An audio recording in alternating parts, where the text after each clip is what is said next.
Nagbibilad na si tatay ng bigas. Ay, palay. Palay pala. Tas, ilang beses ba binibilad tatay? Ilang beses binibilad? Ha? Di ba nabilad na yan? Ano lang yun, pampatigas. Tas, last na ngayon. Ano kaya mo to? Ayan na, binuhat namin. Palabas. Pagod. Antay.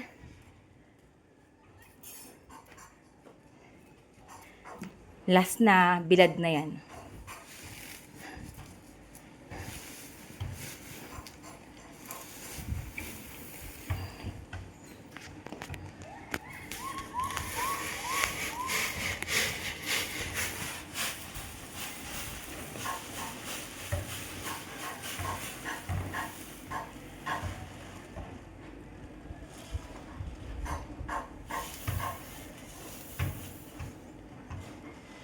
Tapos ikakalat yan, tay.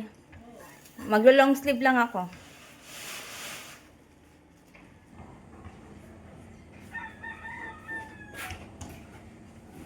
Pag ano, tay? Pag ganyan? Tapos ikakalat ko? Hindi ka marunong eh. Tuturuan mo ako, mami.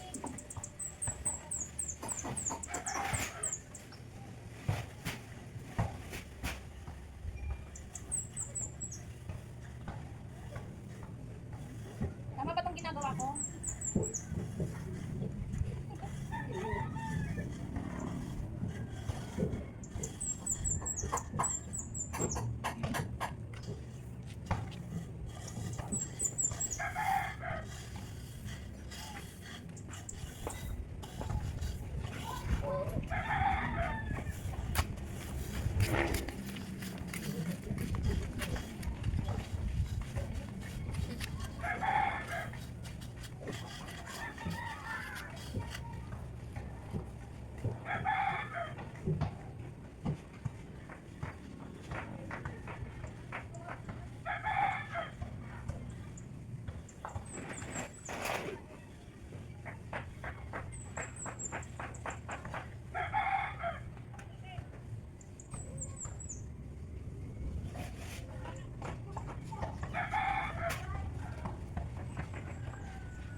Tama, tatay? Wala, dito mo na. Dito mo na. Dito mo na. Sige, gano'n mo. Hindi. Pare ko. Ay, na-pause pala. Dito na. Hindi ka na.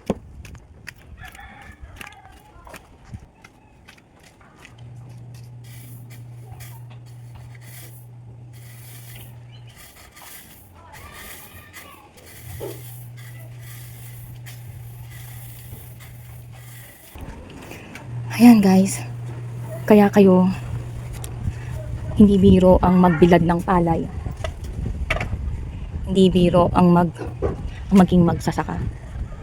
Kaya naman kapag may sinasayang kayong bigas, ay kanin. Lalo yung mga bagong bili ng bigas, natatapon lang. Isipin nyo ganyan yung hirap. Bago maging bigas yan. Bago isaing. Ganyan kahirap. Para meron ng pangsaing. Kaya dapat iniisip nyo yung halaga ng bigas. Huwag kayong mag-aaksaya ng kanin, ng bigas. Pag may natatapon, pulutin nyo dahil hindi ganun kadali ang magbilad ng palay. Kaya kayong mga kabataan, mapamayaman man yan o hindi, dapat magkaroon kayo ng pagpapahalaga sa kanin.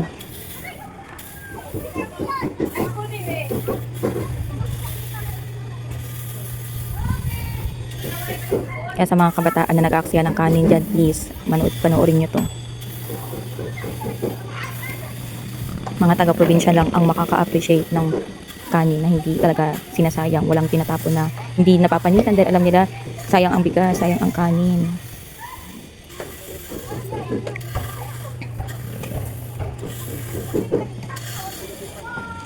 Okay, ngayon lang muna ang aking vlog for today. Sana mag-enjoy kayo.